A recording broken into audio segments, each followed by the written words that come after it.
work together to make it happen. The Wolf administration says getting college students vaccinated is a top priority. Right here at the University of Pittsburgh, they've experienced that of a spring surge. And college students we spoke with say getting the shot can make a world of difference. The Departments of Health and Education want colleges to work directly with local providers to offer up the COVID-19 vaccine to college students. They say having access is crucial. This all comes after the state opened up eligibility to everyone 16 years and older.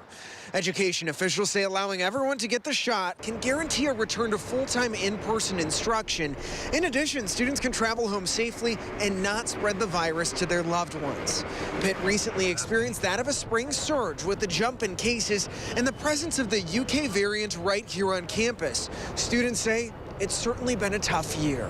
I definitely think it'll be beneficial for Pitt students because if we want to go back to normal in the fall, it's definitely a great step in the right direction. I think that this demographic of teenagers to adolescents is very prone to spreading the virus. So I think that it's very wise to get these people vaccinated to sort of contribute to herd immunity and to also sort of cut down on that spread a little bit.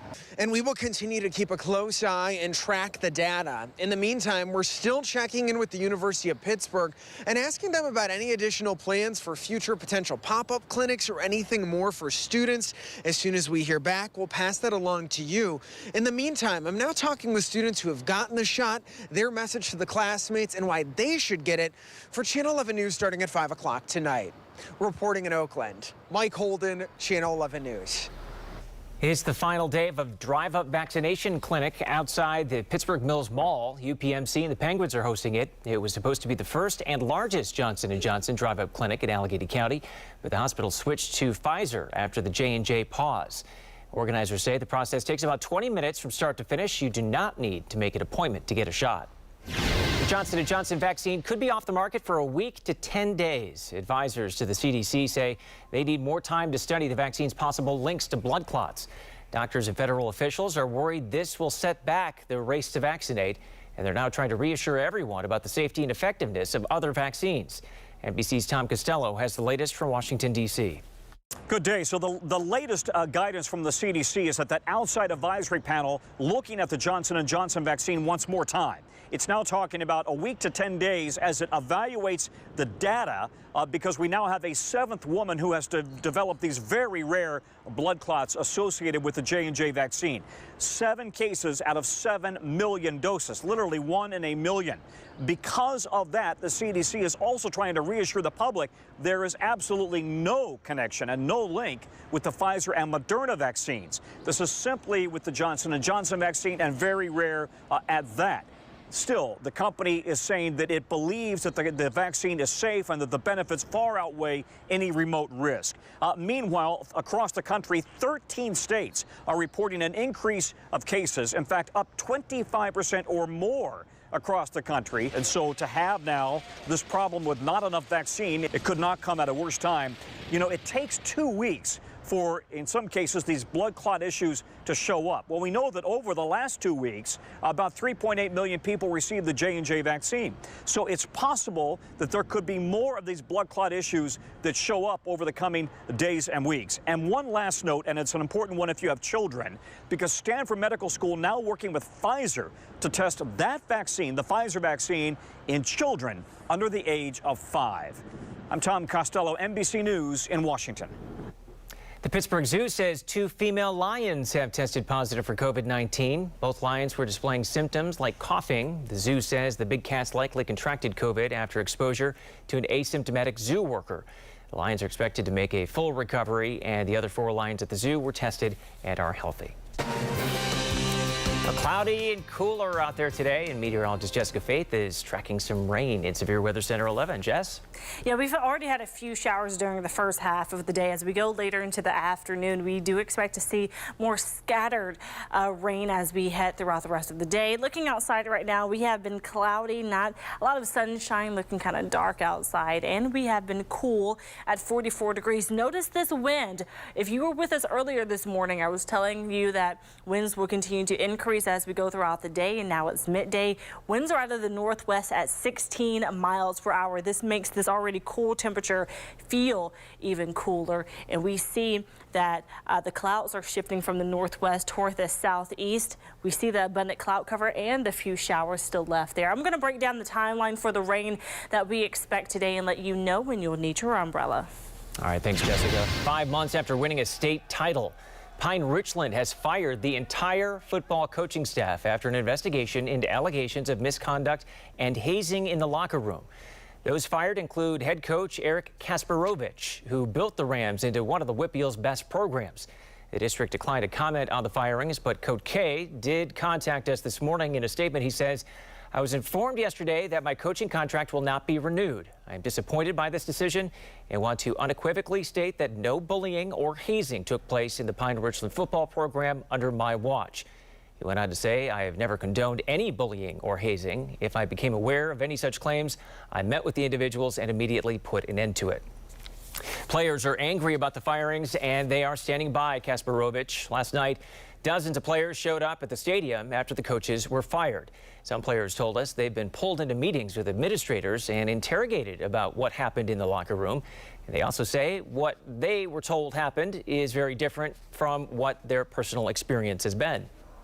I've went in with the principals twice now before all of this, and they asked me a bunch of questions and everything. I was like, they made it to the extreme, and it was never that case. It might sound like somebody wanted to fire him for some reason, and now they're just kind of dig down and see if they can find any evidence at all to get him. But this is all they could come up with, and somehow that worked. We did just hear back from the Northern Regional Police Department, and the chief told us they have no reports that indicate any hazing has been done with the football team in the district. Officers in Westmoreland County tried to save a man after finding him lying in the street. Police in Jeanette say the man was shot several times near Gaskill Avenue and North 7th Street early this morning. Officers performed CPR on the man, but he died at the scene. So far, no word on an arrest. Police say a West Deer man fired shots at his neighbors while they were getting their property surveyed. The shooting happened earlier this week on Russellton Airport Road in Tarentum. Police say Ray Nelson was not happy about his neighbor drawing property lines, and according to the criminal complaint, the problems with Nelson started 2 weeks ago when he set up a target near the neighbor's yard. One of the neighbors says he thinks Nelson was trying to shoot him while he was in the line of the target to make it look like an accident. Nelson is charged with aggravated assault and reckless endangerment. New at noon, Oakmont police have a warning for neighbors. Be on the lookout for a scam involving phone calls. Channel 11's Alyssa Raymond learned how the wannabe thieves are trying to trick people. The police chief out here in Oakmont recently posted about a fraud alert on Facebook. He said that there's been reports that people are receiving phone calls from someone claiming to be from the police department. He said it's not them and to hang up. Here's a look at Chief Michael Ford's Facebook post. He said a woman told him she got a call, and she answered it because her caller ID said it was from the Oakmont Borough Police Department. The person on the other end asked her for personal information, including her social security number. She hung up and reported it. The very next day, she called the police department again after getting another call. This time, the person claimed to be from the FBI. Walter Lynn saw the Facebook post and appreciated the heads up from the department. I think we're all informed as to all the scams that are out there. We don't trust anybody. Chief Ford says if you get a call like this, don't give out any personal information. Hang up, and if you're unsure, you can always call the police department directly. The chief says that they've been going around to local senior living centers to educate residents about this type of fraud. We're in the process of speaking to one of those facilities, and we'll have that story for you today at 5. Reporting in Oakmont, Alyssa Raymond, Channel 11 News. Pittsburgh leaders want to create a task force to oversee how the city will spend $355 million it's getting from the American Rescue Plan. The Trib is reporting the task force will use a racial equity lens in deciding how to budget and spend the federal money. Priorities include police reform and economic development projects. That money will also prevent about 600 city employee layoffs. An optimistic jobs report out today shows the number of Americans filing for unemployment dropped sharply. 576,000 people filed for first-time unemployment benefits last week. That is the lowest number since the pandemic began. The report indicates the labor market is starting to heat up as governments lift restrictions on businesses. Application numbers are still significantly higher than they were before the pandemic. The Pittsburgh Parking Authority's app provider has been hacked. 21 million users had their personal information exposed, and that includes email addresses, phone numbers, and license plate numbers. Channel 11's Kara Zapata found out what you should do if you use the app. More than 20 million users had their data stolen in this major breach, including right here in the city of Pittsburgh. The app company asking people to go on and change your password. The Pittsburgh Parking Authority confirms their mobile app has been hacked. ParkMobile says 21 million customers have been affected by the data breach. The stolen info includes license plates, email addresses, phone numbers, vehicle nicknames, and even some home addresses. No credit card information has been stolen. The ParkMobile app is used to pay for public parking. The company says its app makes it easy to find and pay for parking without running back to feed the meter. The company confirms they discovered the cybersecurity breach in March, and it involved a third-party software they used. So I understand that, issues do come up. Unfortunately, that's a bigger issue than you'd like to hear, but I assume it's going to get corrected, especially with how populated this area gets, especially in the summertime. ParkMobile says the hackers were able to steal passwords even though that data was encrypted. Again, they're asking you to change your password through their mobile app. Again, no credit card information was taken. Reporting on the North Shore, I'm Kara Zapata, Channel 11 News. Most of the area has been dry today, but there is still a chance for some rain. I'm breaking down the rain timeline for the rest of the day coming up. I still got a wallop on my forehead from where I hit the ground. A man knocked unconscious inside a Target store. How it all started with a misunderstanding over a face mask. And expanding their reach, how a local charity is fighting hunger and supporting restaurants at the same time. Just to see him smile again, just to spend the time with him. A young honor student's life cut short. How his family is trying to stay strong as police search for his killer.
An honor roll student shot and killed. His killer still out there as his family and school are grieving his death.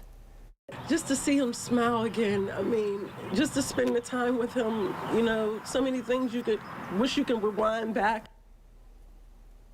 15-year-old Don Angelo Castafini was a sophomore at Pittsburgh Alderdice. He was in their gifted and talented program.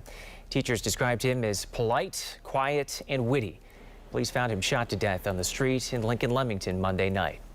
We have a faith-believing family, so we believe he's present with the Lord and he's okay. But we're here. We're still living here in hell, and it's like living in hell right now. And police have not identified a suspect or a motive. They say the investigation is still ongoing. A man claims Pitt grad and NFL star Aaron Donald beat him up after he accidentally bumped into him. These photos show the alleged victim, DeVincent Spriggs. His attorney says the assault happened early Sunday morning at the Boom Boom Room, an after-hours club on the south side.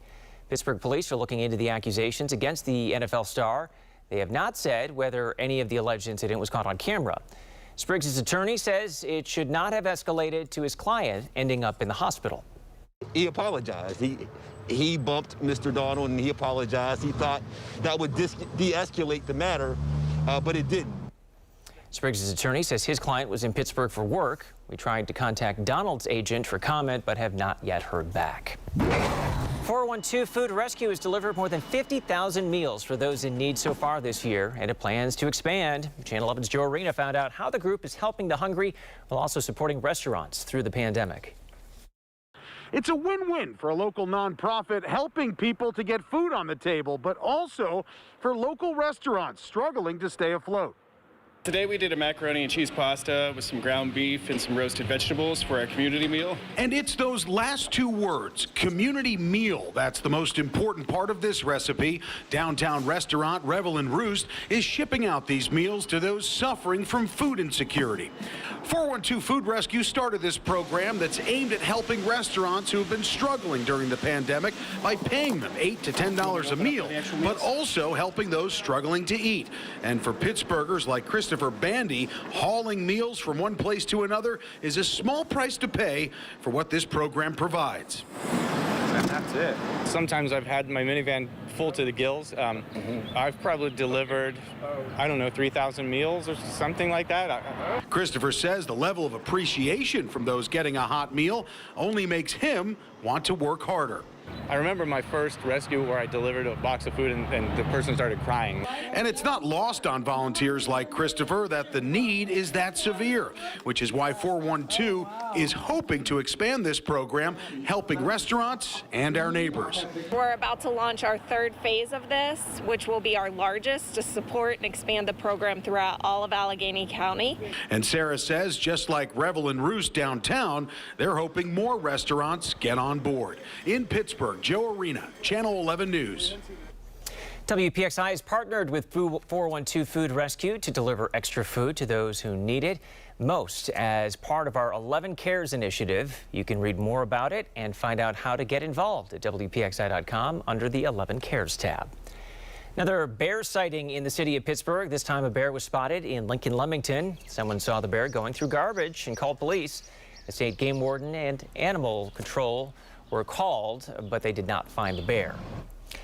Just last week, a bear was caught on a security camera in the Mount Washington area. That bear just walking up and down the street. A bear was also spotted in Overbrook and the Southside Slopes. We caught up with the game warden in Lincoln-Leamington this morning and asked him what is bringing the bears out. That time of year, springtime, the bears wake up and they start moving around. We're coming into breeding season where the 2-year-old bears are going to get kicked out and the males are looking for a mate. Bear was also spotted earlier this month in Robinson Township. A Channel 11 viewer sent us these pictures after seeing the bear off Country Club Drive. If you see one, you should keep your distance, not feed it, of course, and call 911. Your severe winter Team 11 forecast.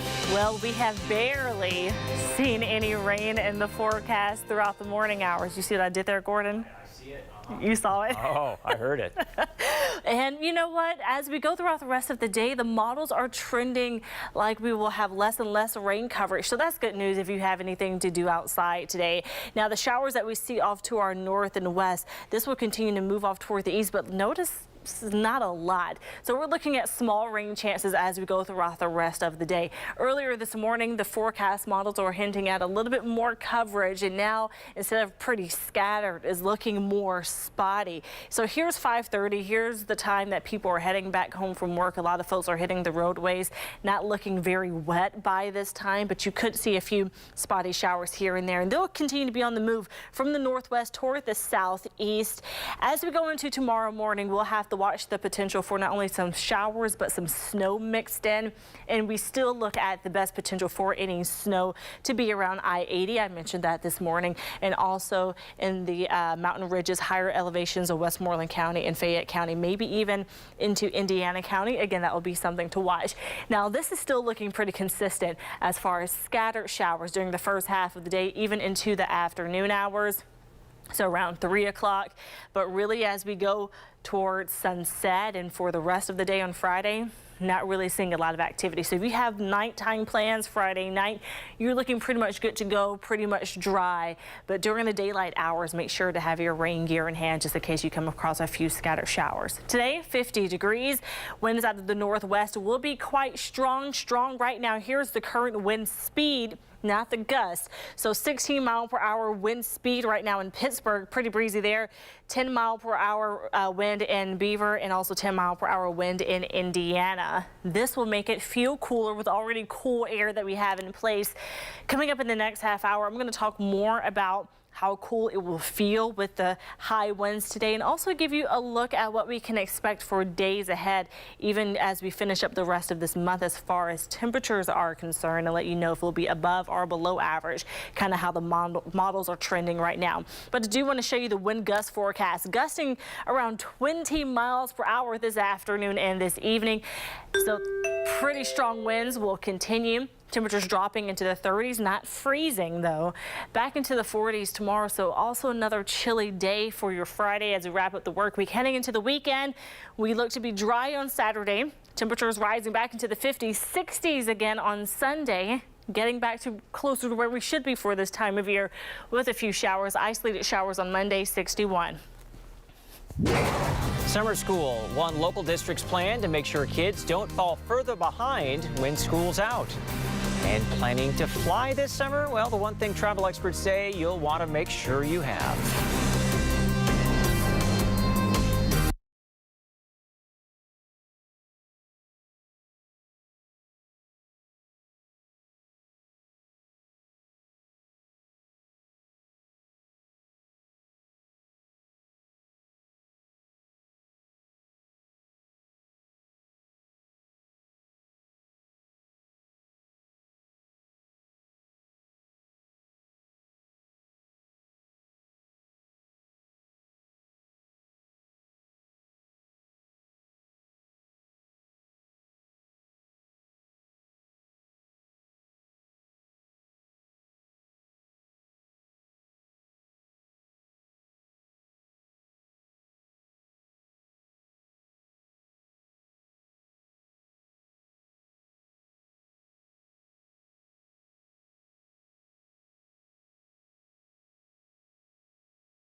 The CDC says about 5,800 people did get COVID after being fully vaccinated. They're known as vaccine breakthrough infections.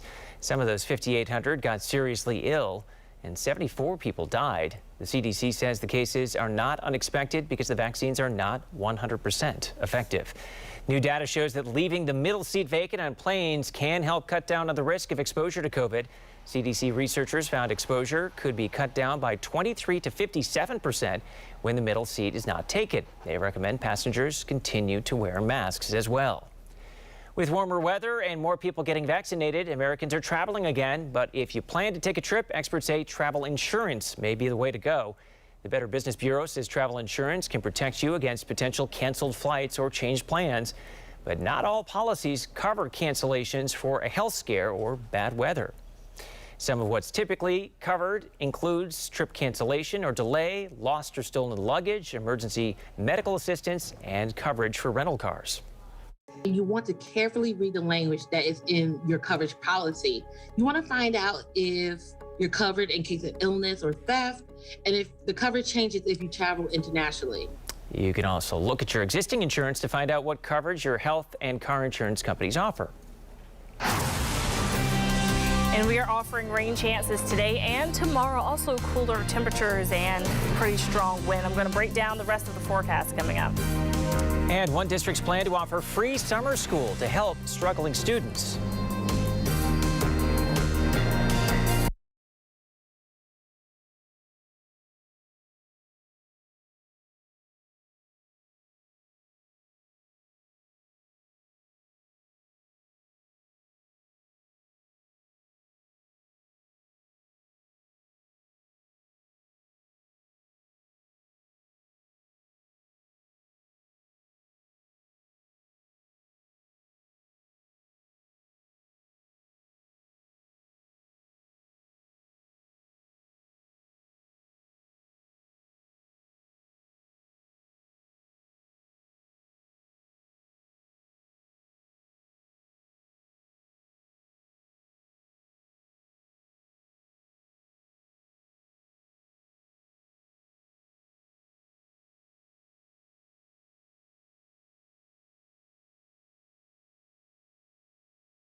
Cloudy and colder out there today, and meteorologist Jessica Faith is tracking some rain moving through the area. Jess? Yeah, and the models are trending like we're going to have less coverage, so really not looking at the scattered showers that we were seeing earlier this morning, but looking more spotty, and that's kind of what we're seeing this midday, just a few small, very tiny spots on the radar. Most of the action is off to our north and west, and that's not really much at all. And let's talk about the temperatures. Much colder than this time yesterday. We are 14 degrees colder in Butler, 11 degrees colder in Pittsburgh, 12 degrees colder in Beaver and in Washington. That leaves us in the low to mid 40s. So still pretty cool outside. Definitely have the jacket in hand as you head out the door. 42 in Butler, 44 in Pittsburgh. I'm going to talk more about the temperatures. We're going to talk about the wind chill, the temperatures as we could expect for the next 5 days, and also a look at the rest of this month and how warm or cool we'll feel. Thanks, Jessica. It has been almost 2 months since Mars teachers reached a tentative deal to avoid a strike, and the new contract still has not been finalized. The teachers union says there's been unexpected delays in the language. The union says teachers are anxious to see the new agreement and vote on it. The school board says it's waiting for a response from the union about potential changes. There's been talk about summer school for students struggling with remote learning and other issues. And Channel 11's Jillian Hartman found out that's exactly what the Butler Area School District plans on doing. Well, we know kids have missed out on a lot not being inside the classroom due to COVID. Now Butler Area School District is offering new summer camps to help hundreds of kids catch up on lost learning. We feel it's important for students to be able to have their best foot forward next year. There's no question it's been a difficult year for students. The pandemic caused several disruptions in education. Kids had to adapt to online learning on the fly, but now many kids are falling behind. Julie Hopp tells me Butler Area School District is finding ways to help. The district will be holding new summer programs to target learning loss for elementary and secondary students, as well as upcoming kindergartners. There's going to be academics offered, and then also activities like recreation that will focus on more of the social emotional aspect of their learning. But the program is limited and invitation only. The district has identified which kids would most benefit from additional learning. While we would love to invite everyone and give everyone the opportunity, we just don't have the capacity to do that. The district plans to send out invitations to families soon. As for summer school, for the first time ever, the district is offering it for free. So traditionally, for credit recovery, our students would have to pay for that. But we feel that in this environment, every family has gone through something different, and we want to have equity and let every student be on equal footing. Now, the district has also partnered with the City of Butler and County to hold even more camps this summer. That information will soon be posted on the school's website. Reporting in Butler County, I'm Jillian Hartman, Channel 11 News. We're learning more about Allegheny Health Network's new clinic to help COVID-19 long haulers. Those are the patients whose symptoms remain months after they recovered from COVID. The clinic is at the Health and Wellness Pavilion in Wexford. Specialists are treating everything from respiratory issues to depression.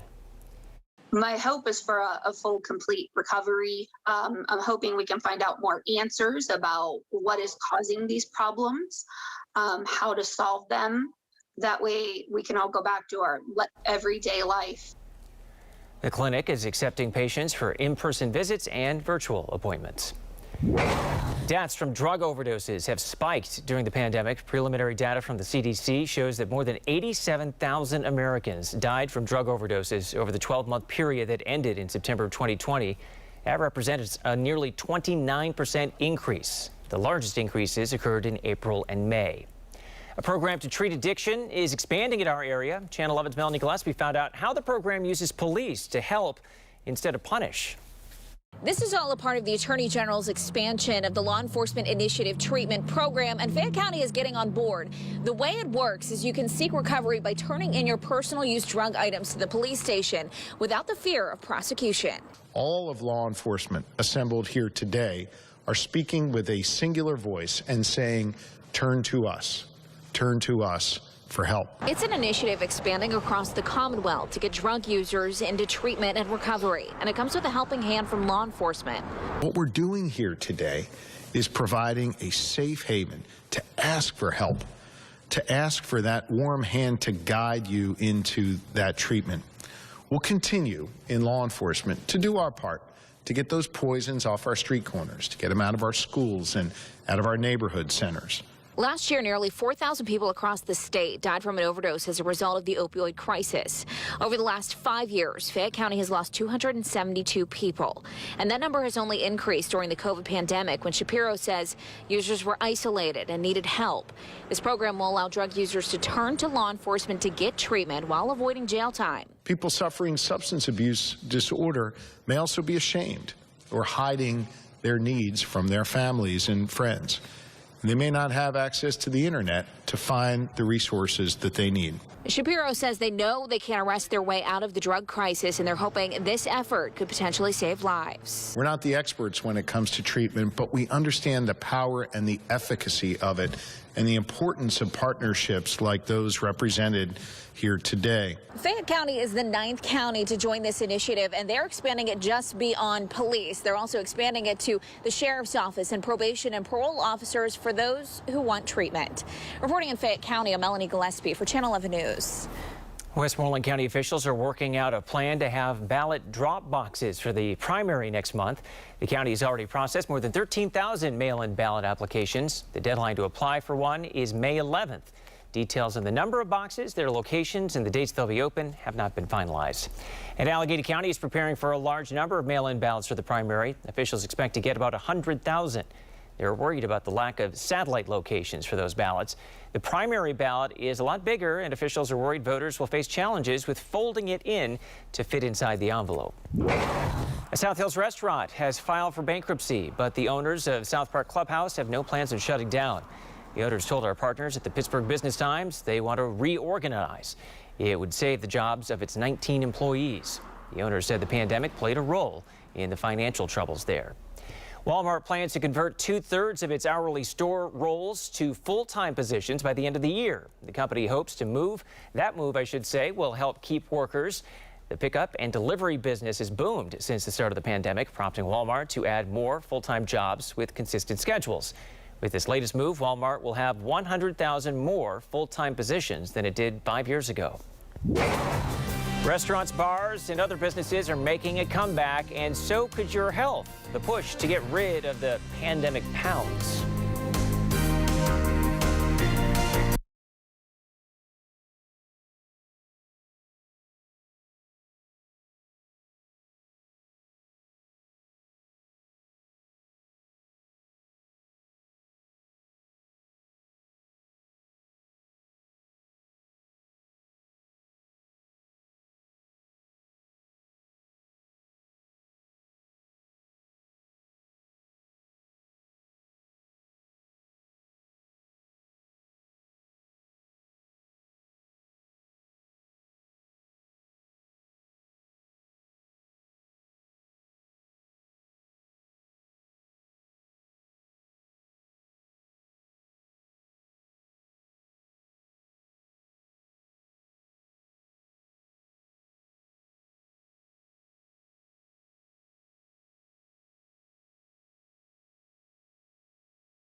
The economy is opening up again. Restaurants, bars, sports venues, offices, and that has a lot of us feeling a little apprehensive, especially about our pandemic weight gain.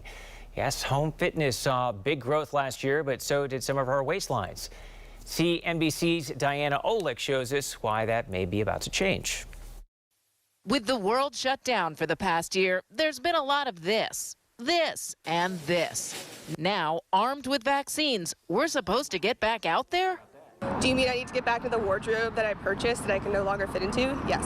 We're getting just a little bit closer to when everything's going to be open up, and we want to look our best and feel our best. 42% of Americans reported an undesired weight gain due to COVID, according to the American Psychological Association. Average increase, 29 pounds. It was fun to make sourdough bread. It was fun to make banana bread, but the result of that is not great.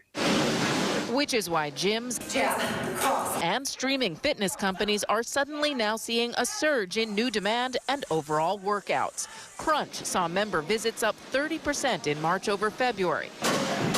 It also saw its strongest new membership sales in a year, despite its huge footprint in major cities like New York, LA, and San Francisco, which still have heavy gym restrictions. We're forecasting that the big boom is September. When we've gotten through the summer, the kids are back to school, there's some normalcy with businesses opening offices again. Barry's Boot Camp said March studio attendance was up 31% over February and 48% over January. Its streaming workouts are also strong. 5 more seconds. At Orange Theory, memberships are up 17% from January, with the biggest jump, 9% in the past month. We're getting a lot of people now that haven't seen us over the winter that are ready, and they're like realizing this has been a long time coming. It's been over a year since I've done any type of workout, and I'm really desperate to get back into shape. Diana Olick, CNBC, Washington. A man just wanted to take a trip to the store with his family. I didn't want to fight. I didn't want to be in that situation. Why, he says, a comment he made about his own face mask turned into a violent argument.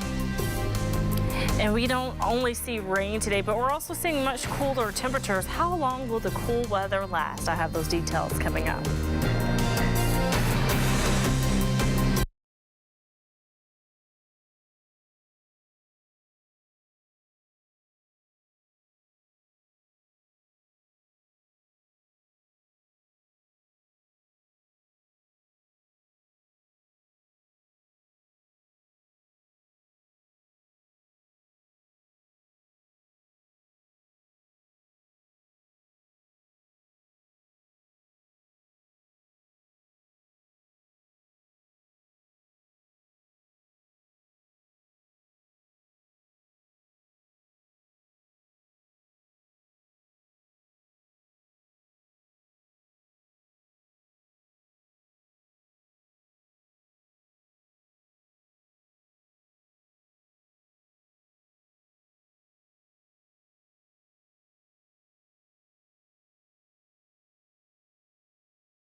A West Mifflin man says someone attacked him at this Target store because of a misunderstanding over what he said about his face mask. I turned around to walk away, and that's all. Like I said, that's all I remember. Next thing I remember, I'm waking up on the floor in Target. He explained to Channel 11's Joe Arena, a woman walking by took a comment about mask wearing the wrong way. A trip to this Target here in West Mifflin on Saturday turned into a trip to the hospital for a man who was here shopping with his wife and 2 young daughters. He says at one point he made a comment about how his mask was annoying him. But a woman overheard his comment, and at that point an argument started, and it ended with a man who she was with knocking him out cold. We reached out to this Target and have not gotten a response, but West Mifflin police say they're working to locate the man who allegedly assaulted another man here at this store on Saturday. I'm not an aggressive person. I'm not gonna fight somebody I didn't want to fight. I didn't want to be in that situation. But Jake Forsyth says that's exactly where he was Saturday after making a comment about how his mask was uncomfortable. Jake says he muttered to himself that he can't wait to take his mask off. But that's when he says a woman nearby overheard what he said and thought he was talking about her mask. I said, "Oh, ma'am, I'm sorry. I wasn't talking about your mask. I wasn't talking to you. I was talking to myself. I apologize. She didn't want to hear it." Jake says after trying to defuse the situation, the woman called for her husband or boyfriend to come over. He started cussing at me, and same thing. I walked up to him, and I tried to calm the situation. But Jake says the man asked him, "Do you want to fight?" and rolled up his sleeves. And that's when I turned around, and that's all I remember. The next thing he knew, Jake says he was waking up on the floor. They said that the reason why I was knocked out so cold is because I smacked my forehead right on the ground, like hard. Among cuts to his face and sinus fractures, Jake also suffered a severe concussion.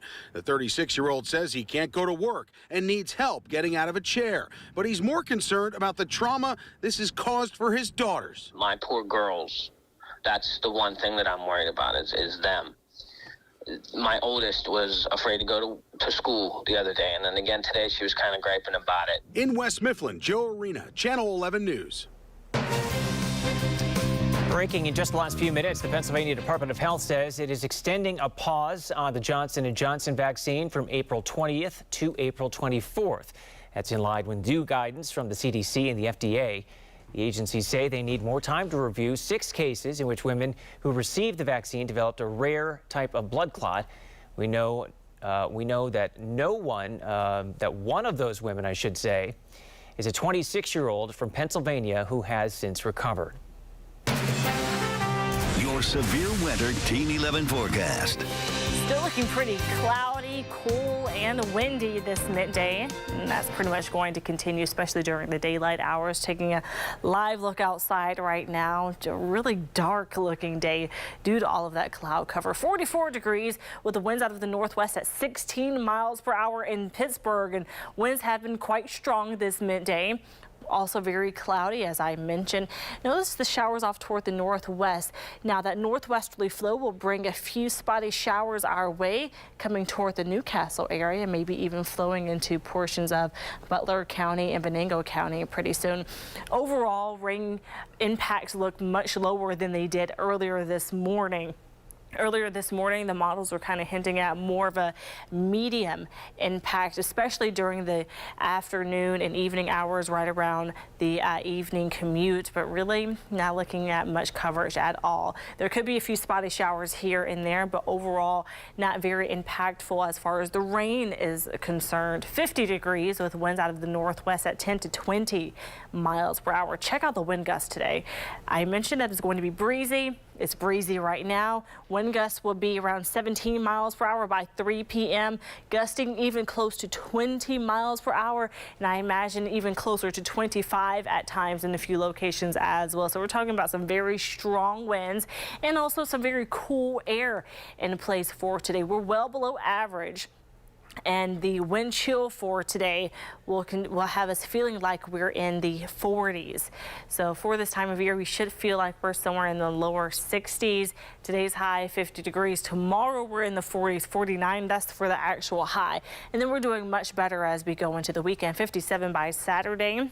And then Sunday, getting back to closer to where we should be for this time of year, 60 degrees for the high. So moderating those temperatures. But for the next or for the upcoming days, 8 out of 14, the outlook, we're looking at temperatures to be below normal temperatures, not just for us, but for much of the Great Plains toward the eastern coast. So this is the 8 and 14 day outlook. So this goes toward the end of the month, and it doesn't really show much sign of us getting better or getting warmer.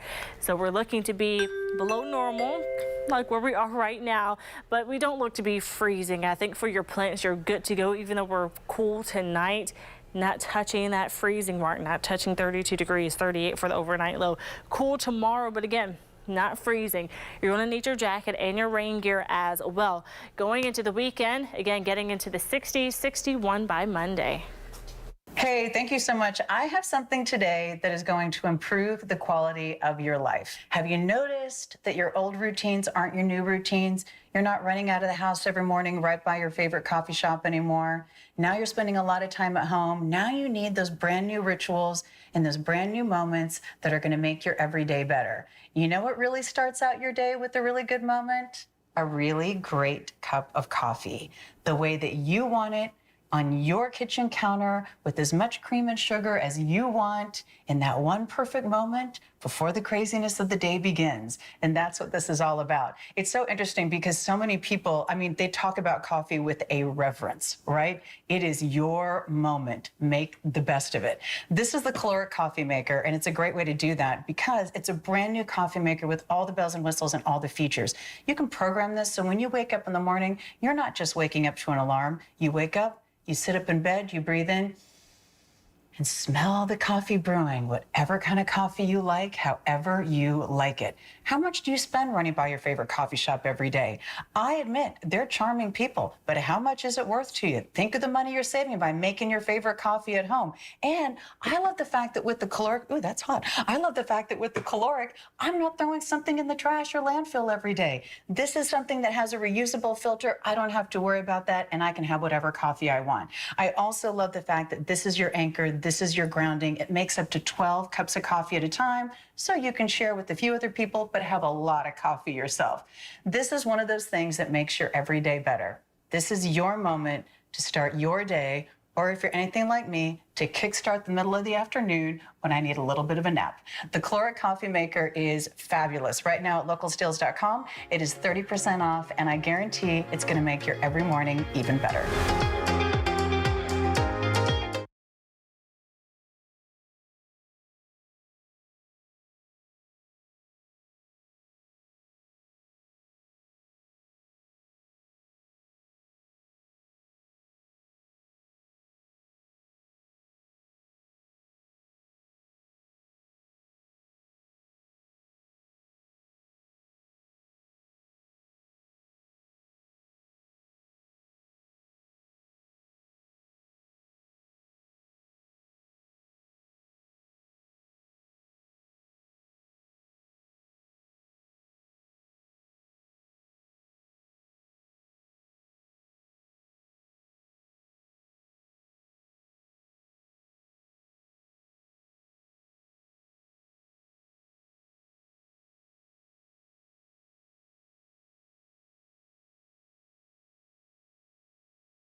One of the city's most cherished park attractions has reopened. We're talking about the Carousel in Oakland's Shenley Park Plaza. The kids, they're really excited to be out with their families, come out with grandparents or parents. Just a great way to have a sense of normalcy. There are COVID safety protocols in place, including mask wearing and physical distancing. The Carousel is open Wednesdays through Sundays from 10 a.m. to 6 p.m. The former Squirrel Hill home of Mr. Rogers is for sale. Coldwell Banker is listing the 5-bedroom, 3-bathroom property. The house was built in 1921, and the Rogers family called it home during the 1960s. It's not cheap, though. The listing price is $850,000. A 4-year-old who has been an animal lover all his short life decided he wanted to help make their lives better. I'm trying to help the animals, like the turtles and the sea lions. Got to help them all. And while he's out for walks, the Rhode Island boy has been cleaning up the trash. It actually just started off with me teaching him not to litter, and then he kind of took it to the extreme. His mom works at an animal shelter, so he's around animals a lot. She says cleaning up the neighborhood was also a good way to get him outside during the quarantine. Good for him. That's all from Channel 11 News at noon. Our next newscast is tonight at 5. Thanks for watching, and have a good day.